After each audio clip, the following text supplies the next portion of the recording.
Remember yesterday we began looking at the siege of Boston, which would result in what's called the Battle of Bunker Hill, which is really on Breeds Hill. General Gage had been joined by some other generals and additional troops, so things are building up as the British government wants to put an end to this minor, as they consider minor insurrection here in the colonies, which is causing them a great deal of difficulty. As I mentioned yesterday, the Patriots had worked all night long on June 16th to erect earthworks, a battery up here on Breeds Hill. So they dug in. They did it quietly so that the British didn't even know what they were doing. So that the next morning when General Howe, who was replacing Gage, Gage was somewhat disgraced over the fact that he had not taken care of this problem. And so General Howe was there as his replacement. And he reportedly exclaimed as he got up and looked across the water here and saw what had taken place during the night, said, "My God, these fellows have done more work in one night than I can make my army do in 3 months."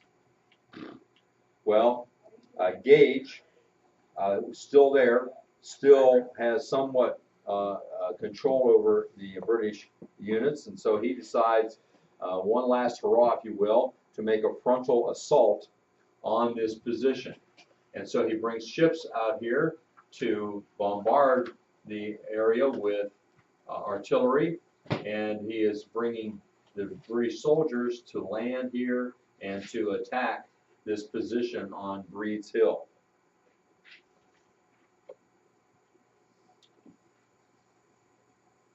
He is going to employ a frontal assault.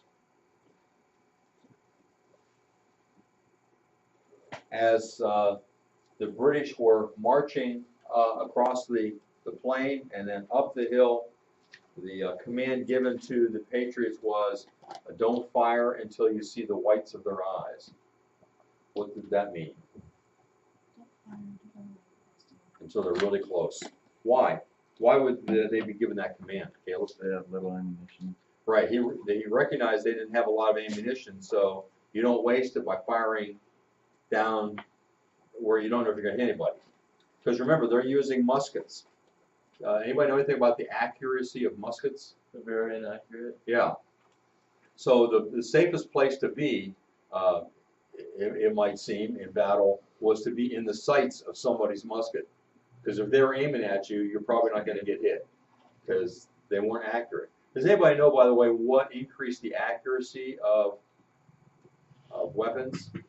Putting the grooves inside the barrel. Right. And what's that called? Rifle. It's called rifling. So that's why we don't call muskets rifles, because that indicates that there are grooves in the barrel. And what does that do? And Nate, do you know what that does to the? Spins the projectile. Yeah. And what is spinning it ensure? What is it? How does that help? If you're spinning around, you get dizzy. So how does that help for a projectile to be spinning? So it works against like the other forces around it. So it goes straight. Have you ever thrown a football? Mm-hmm. What's the best way to get the football straight to where you want it? Spiral. Spiral, right? You talk about a quarterback having a good spiral. If he doesn't throw a spiral, what happens to the football? Sometimes we call that a lame duck, or a duck, a wounded duck, I should say, not a lame duck, a wounded duck. It just kind of wobbles, right? Doesn't get where it needs to go as quickly. So rifling causes that. So these guys are using muskets, and so don't want to waste any ammunition. So wait until you can see them right there. Now, can you imagine that? There's this whole horde, if you will, of British soldiers coming up the hill towards you. Your natural inclination would be start firing as soon as you can, right? To keep them from getting too close. Because what happens if an enemy at this time got very close? What do they start using? Hand-to-hand combat using bayonets. And you don't want to be stuck with a bayonet. I mean, you'd almost rather be shot than hit with a bayonet, stuck with a bayonet. So waiting until he gets that close, I'm taking a real chance that he's going to get through and maybe give me the bayonet because there's so many of them. So that's what they're doing. So they wait and wait as the British soldiers come. Now here's a drawing that shows the British ships firing onto Breed's Hill. Some of them were firing from over this direction, and some of the shots were firing I'm sorry, I guess it's from over here. Were coming up short and landing in Charlestown. Apparently, they weren't very accurate with those either, and some of the buildings in Charlestown caught on fire, especially the church. There's a church there, and if you've ever built a fire and made a little chimney out of something, you know that causes the fire to come up even more and burn more brightly. Well, what provides a chimney effect on a church building? The steeple. And so the steeple just caused the flames to come up. So here's the situation. We see they're on Breed's Hill, and here are the British soldiers, and they're just climbing up the hill after them. Here's a painting that someone did showing the British marching up the hill. Wow, I lost some of the clarity in it. Transmitting of that. Let's see. That doesn't get any better on this one. This apparently was done by an impressionist painter. You know, it really was clear in the original. I don't know what happened in the transfer.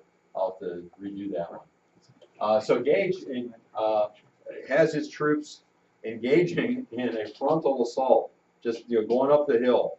And of course, the Patriots are up there, and as they get close, they're firing at them. And they're dropping like flies because they're close enough that they're not missing. So, line after line of British soldiers are falling, and they retreat down the hill, and Gage sends them again. And they get wiped out again, and they fall back. Gage sends them again. I mean, what does he care? He's got lots of soldiers, right? So he keeps sending them up this hill to slaughter, basically, at the hands of the Patriots. But as Caleb pointed out, the problem would be that they didn't have enough ammunition to keep firing. If they had ammunition, they could have kept firing all day long and wiped out much of the British army there, as if Gage kept sending them, which he seemed to be intending to do. But the fact of the matter is that the Patriots used all their ammunition and they were forced to retreat. So the victory that the British had there was not because they were superior, because they fought better, because they legitimately captured Breed's Hill, but because the Patriots ran out of ammunition. As a result of this battle, the British had over 1,000 casualties. The Patriots, by the way, included among those British casualties was Major Pitcairn, who, interestingly enough, was shot by Peter Salem. Who was Peter Salem? He was a freed slave that was fighting on behalf of the Patriots. Among the Patriots, 115 were killed. Those are pretty good odds, 115 to 1,000. 300 were wounded or captured. And unfortunately, among those that were killed was Dr. Joseph Warren, who, although a general, insisted on fighting on the front lines. Dr. Warren had been one of the foremost Patriot leaders. He had initiated a spy network that proved invaluable in the days leading up to Lexington and in the days following. Many believe that one of his top spies was Margaret Kemble Gage, the wife of General Gage. In the aftermath of Warren's death, both Massachusetts and the Congress failed to provide a pension for the martyred doctor's children, leaving it to a young officer by the name of Benedict Arnold to properly provide for them. So some sadness concerning Dr. Warren, but encouragement that the Patriots were able to do so well against these British forces. Nathaniel Greene said, "I wish we could sell them another hill at the same price." Well, after that, Washington arrived in Boston. Remember, George Washington had been appointed the commander-in-chief of the Continental Army, and the only army really to field at this time is that which is around Boston. They just fought on Breed's Hill at the Battle of Bunker Hill, and so Washington arrives to take charge. Well, what he found when he got there was undisciplined commoners. You know, what was he used to? In Virginia, it was gentlemen that were the soldiers. And here he's finding a bunch of common people that didn't have any discipline. They didn't know anything about being in the military. They weren't the gentleman soldiers to which he was accustomed. Another thing he found, which surprised him, is he found black men among the troops. You know, that would certainly have not happened in Virginia. And at first he objected. No, we can't have black people serving here in the Army. But when he heard that they had fought well at Bunker Hill, he changed his mind. He then began advocating the recruitment of free blacks into the Continental Army, and he allowed an all-black regiment to be raised by Rhode Island in 1778. I think his experience at this time is going to influence him over the years to eventually come to the point where he believes that slavery should be done away, and he releases his slaves at his death. We'll talk about that later, though. Well, this all-black regiment from Rhode Island was composed of 33 freedmen and 92 slaves who were promised freedom if they served until the end of the war. And they distinguished themselves in the Battle of Newport. Later, they were all but wiped out in a British attack. By 1779, as many as 1 in 7 Americans in Washington's army was black. Now, that's something you don't see in the movies or on television, do you? 1 out of 7 in his army were black. That's an amazing thing. Well, as Washington takes charge here over the troops in Boston, he realizes that they're in a good situation in a sense, that the militia has control of the hills surrounding Boston, but yet there's kind of a stalemate. So what are they going to do about it? And Washington realizes that they need some artillery in order to be able to focus down on the city and upon the ships, the British ships, in order to make a difference there. And so he needs cannon. Well, there are cannon available. Where? Fort Ticonderoga. They just captured a whole bunch of them, right? But now how do we get them there? Well, Washington has an aide by the name of Henry Knox. And Henry Knox was, I believe, from Boston area, somewhere in that vicinity. And Henry Knox was a person who had absolutely no experience in the military. But he read a lot of books about artillery. And so he was an expert, at least in his mind, of what could be done. So he volunteered to go to Fort Ticonderoga and to bring back the cannons that were needed. And that's what he did. He brought back 59 pieces of heavy artillery, and he traveled over 300 miles in wintertime.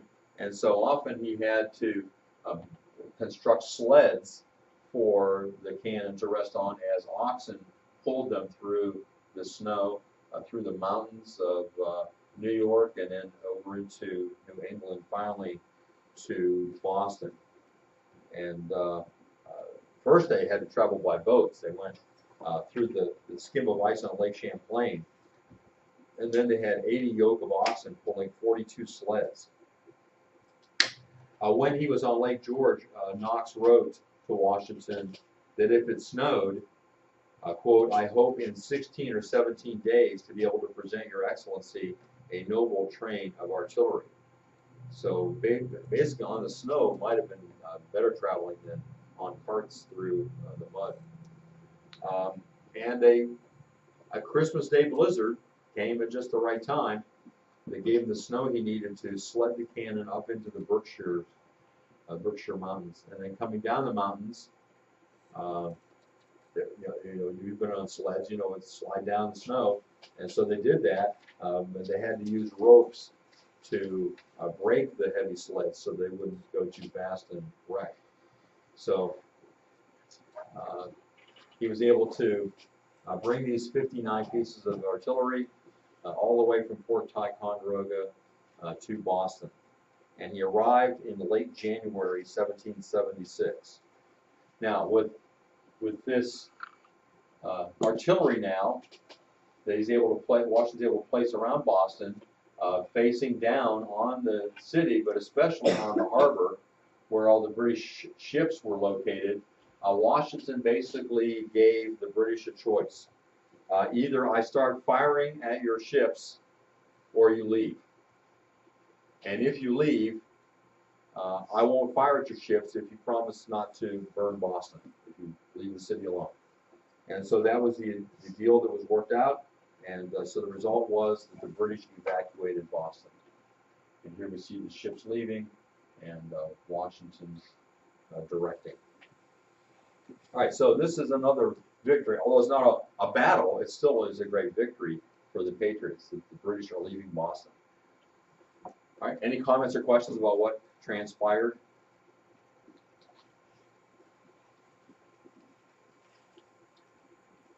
Next, there is something that occurs which doesn't work out so well, and that's the foray into Canada.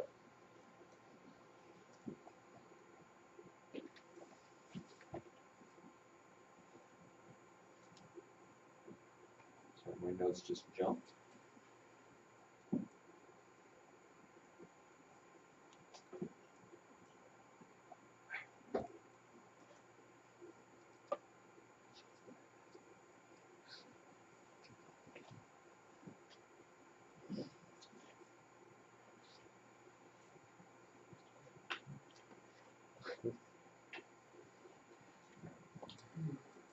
And this is brought about by Benedict Arnold, whom we have seen before, and another man now, Richard Montgomery. Ethan Allen had foolishly attacked Montreal in late September 1775. Here you see, this is New York, Lake George, Fort Ticonderoga, Crown Point, Lake Champlain, and then here's Montreal. So here's the Canadian border, the St. Lawrence River flows down here. So this is Canada. This is part of the American colonies. Although a lot of this is in dispute, but here's Montreal. So Ethan Allen attacked Montreal and was soundly defeated and captured. With 1,100 men, Aaron Burr was part of an army that moved by river through the Maine wilderness and over the Appalachian Mountains. So they came up through Maine and over to Montreal. They endured 6 weeks of starvation and disease and were reduced to eating dogs to survive. 150 of them died, mostly sickened by dysentery. Many others deserted. Fewer than 700 joined with General Richard Montgomery, who had successfully captured Montreal on November 13, 1775. So Montgomery was able to come up through here and capture Montreal. And then this combined force attacked Quebec on December 31st, 1775, during a howling winter storm. So this is the same time that Knox is bringing cannon from Fort Ticonderoga down to Boston, that Montgomery is attacking Quebec. Historian Richard Ketchum said this: just about everything that could go wrong did. Montgomery was killed, Arnold badly wounded, and another exceptional officer, Daniel Morgan, captured. Even at that, the rebels nearly brought it off. As Arnold continued a siege around the city, smallpox struck. Humanely, the British commander took in to Quebec many of the Americans sick. But the result of this was failure. Montgomery, shown here, was killed, Arnold was wounded, and 400 were captured. Now, what was the purpose in attacking into Canada? Well, the thinking was that the Canadians, the French Canadians, are under British rule also, and surely they would like to join us in fighting against these British overlords. And so they thought that by attacking Montreal and Quebec and capturing those places of British control, that the French would rise up and join us. But what was wrong with that picture? The French weren't really discontented with British rule. In fact, they had it better off in many ways under British rule than it had under French rule. So they really weren't that concerned about breaking away from Great Britain. They were content with what they had. And so the uprising of the French Canadians did not materialize. And we lost Montgomery, and a number of people were captured there. So Montgomery was killed, Arnold wounded, 400 captured in this attempt to bring Canada into the conflict. All right, next we come to what happens back at the Second Continental Congress. This section is entitled Common Sense. The Second Continental Congress still is attempting to mediate with Great Britain to stop their oppressiveness. And so they write what's called the Olive Branch Petition. What's an olive branch? It's symbolized.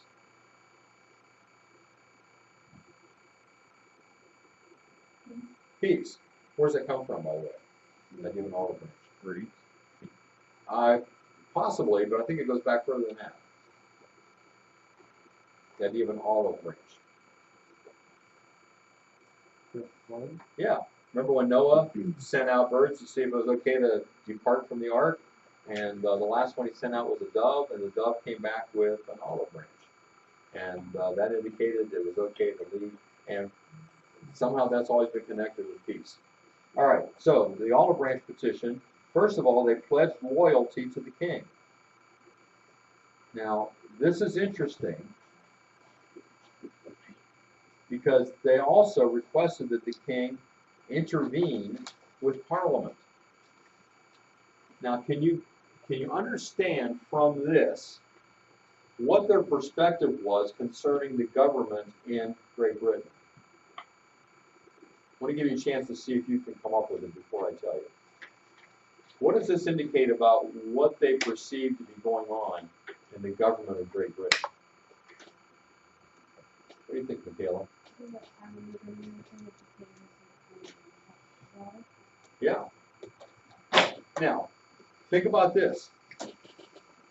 When their ancestors came over to settle America, or most of their ancestors, most of the ones who came from England, what was the situation like governmentally with king and parliament? Who would you say in the early 1600s, who was in charge? The king. Parliament, in fact, remember at one time, Parliament was dissolved. So the king was the one who gave them charters to come over, and they pledged loyalty to the king. Remember in the Mayflower Compact, they pledged that to the king. So they always felt that the king was their true sovereign, was the one who was their Lord Protector, if you will. But then in the intervening years, Parliament had gained more and more control. Parliament is the one that's imposing all these taxes. Parliament is the one that's imposing the intolerable acts. Parliament is the one that's acting over and over again to take away their liberties. And what do the patriots perceive about the king? They don't perceive that the king really has anything to do with it. And so what are they doing? They're appealing to the king. The king, who is our protector, please intervene on our behalf with Parliament. Stand up for us with Parliament. Do you see why they might think that way? not having been in England for over 100 years, with their ancestors and everybody not having that contact, didn't realize that the king was in on this too. But so that's the idea of the petition. So they send this olive branch petition.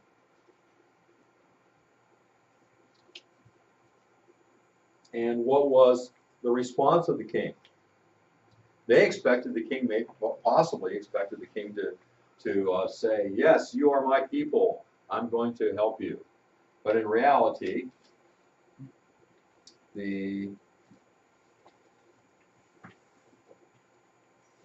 see, wait a minute. Oh, not to that yet. Okay, the next day, before we get to the response of the British, don't want to skip over what happened the next day. The next day, after the Second Continental Congress drafted the olive branch petition to send to the king, they then drafted the declaration of the causes for taking up arms. So in other words, they felt they needed to have a written justification for why they were fighting. And the first point in this declaration was that the British actions left Americans with only two choices. What were the two choices? For what the British were doing to the Americans, American colonies, there are only two responses possible. What are they? What's the first? Submit. Either submit or fight. Those are the only two things you can do, right? And so that's what they drafted in this declaration. They said there's either unconditional submission to tyranny or resistance by force. Those are our only two options. All right, interesting, they drafted that the next day after sending an olive branch petition. Please help us, we need help, we want peace. Okay, here's where we can either submit or we can fight, with the emphasis on resisting. All right, now the British response to the olive branch petition. Of course, it's directed to King George III. King George III refused to even read it. What a slap in the face that is, right? I mean, can you imagine getting a letter from your teenage daughter and you refuse to even read it? Well, maybe you can imagine that. If you either are a teenage daughter or no one, I don't know. But really unexpected. So he refused to read it. Here is then the king's proclamation that he issued. He issued a proclamation of rebellion. And in this, he said that we are to treat the Americans as enemies. Now at this point, the American patriots, in a way they were seeing the British soldiers as enemies, but mostly they saw this as a family dispute. And all we want is for the family to get back together again. All right, let's stop the fighting, get back together. Let's treat us like we should be treated. Stop treating me like a child and treat me like an adult. Oh, does that sound familiar to any of you? No? Okay. But that's kind of the situation here, right? But now what is the king saying? No, you're not just a wayward child. You are an enemy. It's just like, you're France or you're Spain. What does that do to the feelings of the colonists? That's really offensive to them. Well, just at that time, a man by the name of Thomas Paine came over to America from England, and he was very much in sympathy with the Americans, and he wrote a booklet entitled Common Sense. And there's an excerpt of this in your textbook on page 114. I suggest you read that. I won't go into the details of what he says. But essentially, he points out that it only makes sense that the American colonies separate themselves from Britain. It doesn't make sense for you to place yourself under the kind of tyranny that is being foisted upon the American colonies. All right, and this has a great influence upon colonists. Certainly encouraged those that were committed to patriotism, and influenced some who were on the fence to come over to the side of those that were fighting against Britain. Well, the next section is entitled Free and Independent States. And because there is so much involved with that, I don't want to begin and only get partway through. So we're going to engage that material tomorrow. When the colonies moved from simply trying to regain their lost liberty and still remain part of the family, and the transition from that to saying we are no longer part of the family. We're on our own.